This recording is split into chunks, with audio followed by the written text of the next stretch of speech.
ಇವ್ರು ಏನ್ ಹೇಳಿದ್ದಾರೆ ಅನ್ನುವಂಥದ್ದು ಅವ್ರಿಗೆ ಗೊತ್ತಿಲ್ಲ. ಸ್ವಲ್ಪ ಇರ್ರಿ. ನಾವು ಆಗ್ಲಿ ನಮ್ಮ ಸರ್ಕಾರ ಆಗ್ಲಿ ಧರ್ಮಸ್ಥಳದವರು ಆರೋಪಿ ಅಂತ ಹೇಳಿದೀವಾ? ಹೇಳಿದೀವಾ? ಹಿರಿಯ ಶಾಸಕರಿಂದ ಈ ರೀತಿ ಹೇಳ್ಬಾರ್ದು. ಒಂದು ಅಲ್ಲ, ಅವರಿಗೆ ಹೇಳ್ಬಿಡ್ತೀವಿ. ಆಯ್ತು, ನೀವು ಮಾತಾಡ್ಲಿಕ್ಕೆ ಕ್ಲಾರಿಫಿಕೇಶನ್ ಅಲ್ಲ. ಈಗ ಒಂದ್ ಸೆಕೆಂಡ್ ಇಲ್ಲಿ ಅಲ್ಲ, ಮಂತ್ರಿ ಅವರೇ ಒಂದ್ ಸೆಕೆಂಡ್ ಇಲ್ಲಿ ನೋಡಿ. ಸುನೀಲ್ ಒಂದ್ ಸೆಕೆಂಡ್, ಇಲ್ಲಿ ಗಂಭೀರವಾಗಿ ಚರ್ಚೆ ನಡೀತಾ ಇದೆ. ಚರ್ಚಾ ಸಂದರ್ಭ ಸದಸ್ಯರು ಮಾತಾಡುವಾಗ ಒಂದು ನೀವೆಲ್ಲರೂ ಕೂಡ ಕಿವಿಗೆ ಇಯರ್ಫೋನ್ ಒಂದು ಹಾಕೊಳ್ಳಿ ಫಸ್ಟಿಗೆ. ಇಲ್ಲದೆ ಮಾತಾಡುವಾಗ ಕರೆಕ್ಟಾಗಿ ಒಂದೊಂದು ಕೇಳೋದಿಲ್ಲ.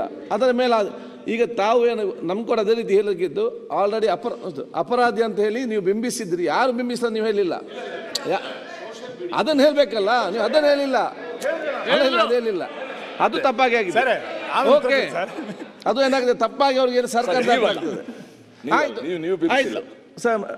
ಮಂತ್ರಿ ಮಾತಾಡಲಿ.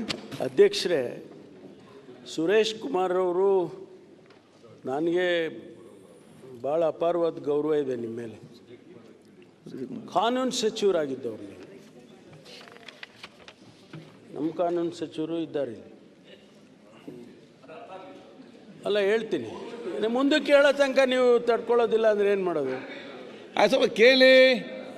ಕಾನೂನು ಈ ದೇಶದಲ್ಲಿ ಇರಬೇಕಾ ಬೇಡವಾ? ಅದಕ್ಕಾಗಿ ಹೇಳ್ತಾ ಇದ್ದೀನಿ, ಕಾನೂನಿನ ಚೌಕಟ್ಟಿನಲ್ಲಿ ತನಿಖೆಯನ್ನು ಮಾಡ್ತಾ ಇದ್ದೇವೆ. ನಿಮಗದು ಸಹಿಸೋಕ್ಕಾಗೋದಿಲ್ವಾ? ಅಥವಾ ಕಾನೂನು ಹೊರತುಪಡಿಸಿ ನಾವೇನಾದರೂ ತನಿಖೆ ಮಾಡ್ತಾ ಇದ್ದೀವಿ ಅಂತ ನಿಮ್ಗೆ ಅನ್ಸಿದ್ರೆ ಹೇಳಿ, ನಾನು ಉತ್ತರ ಕೊಡ್ತೀನಿ. ನನ್ನ ಬಾಯಿಂದ ಮಾಡೋದು ನಾನು ಹೇಳಿದ ಇಷ್ಟನೇ. ನಾವು SIT ಸ್ವಾಗತಿಸಿದೀವಿ. ಸತ್ಯ ಬರಬೇಕು. ಒಳ್ಳೆ ಅಧಿಕಾರಿಗಳನ್ನೇ ನೀವು ಹಾಕಿದ್ದೀರಾ.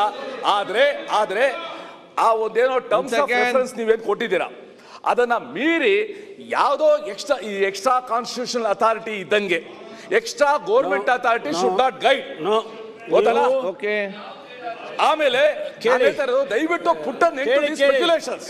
ಸುರೇಶ್ ಸುರೇಶ್ ಕುಮಾರ್ ಅವರೇ, 164 ಸ್ಟೇಟ್ಮೆಂಟ್ ಹೊರತುಪಡಿಸಿ ನನಗೂ ಗೊತ್ತಿಲ್ಲ 164 ಸ್ಟೇಟ್ಮೆಂಟ್ ಅಲ್ಲಿ ಏನು ಬಂದಿದ್ದೀನಿ ಹೇಳಿದ್ದಾನೆ ಅವನು ಮ್ಯಾಜಿಸ್ಟ್ರೇಟ್ ಮುಂದೆ ಅಂತೇಳಿ. ಆ ಕೆಲಸ, ಆ ಇನ್ವೆಸ್ಟಿಗೇಷನ್ ನಡೀತಾ ಇದ್ದೇವನ. ಬೇರೆ ಯಾವುದು ಇನ್ವೆಸ್ಟಿಗೇಷನ್ ನೀವು ಹೇಳಿದ್ರಲ್ಲ, ಎಕ್ಸ್ಟ್ರಾ ಕಾನ್ಸ್ಟಿಟ್ಯೂಷನಲ್ಲು ಅಥವಾ ಎಕ್ಸ್ಟ್ರಾ ಏನೋ ತೀರ್ಮಾನ ತಗೊಂಡಿದ್ದಾರೆ, nothing of that nature. Okay, nothing, absolutely nothing of that nature. Sunil ದಯಮಾಡಿ ಅರ್ಥ ಮಾಡ್ಕೊಳ್ಳಿ. ಸುರೇಶ್ ಕುಮಾರ್ ಅವರೇ, respects to you, with the due respects to you, ತಾವು ಹೇಗೆ ಅಗತ್ಯನೇ ಇಲ್ಲ ಅಂದ್ಬಿಟ್ಟು ಆಮೇಲೆ SIT ಫಾರ್ಮೇಷನ್ ಮಾಡಿದ್ರಿ, ಅದೇ ಒಂದು ಧೋರಣೆ ಈ ವಿಚಾರಣೆಯಲ್ಲೂ ಕೂಡ ಕಾಣಬಾರ್ದು. ಸೊ ನಾನು ಮುಖ್ಯಮಂತ್ರಿಗಳಲ್ಲಿ ಕೇಳ್ಕೊಳ್ಳೋದು, ಸುರೇಶ್ ಕುಮಾರ್ ನಿಮಗೂ ಇಷ್ಟ ಇರೋದು ಮಾತಾಡ್ಲಿ. ಸುರೇಶ್ ಕುಮಾರ್ ಅವರೇ, ನಿಮಗೂ ನ್ಯಾಯ, ನನಗೂ ನ್ಯಾಯ ಬರ್ಬೇಕು, ನ್ಯಾಯ ಬರ್ಬೇಕು. ಸುರೇಶ್ ಕುಮಾರ್, ಅಲ್ಲಿವರೆಗೂ ಈ ಸ್ಪೆಕ್ಯುಲೇಟಿವ್ ಟ್ರಯಲ್, ಸೋಷಿಯಲ್ ಮೀಡಿಯಾ ನಿಲ್ಲಿಸಲಿಕ್ಕೆ ಶಿವಲಿಂಗ ಅವರೇ ಮಾತಾಡಿ. ಕ್ಲಾರಿಫಿಕೇಶನ್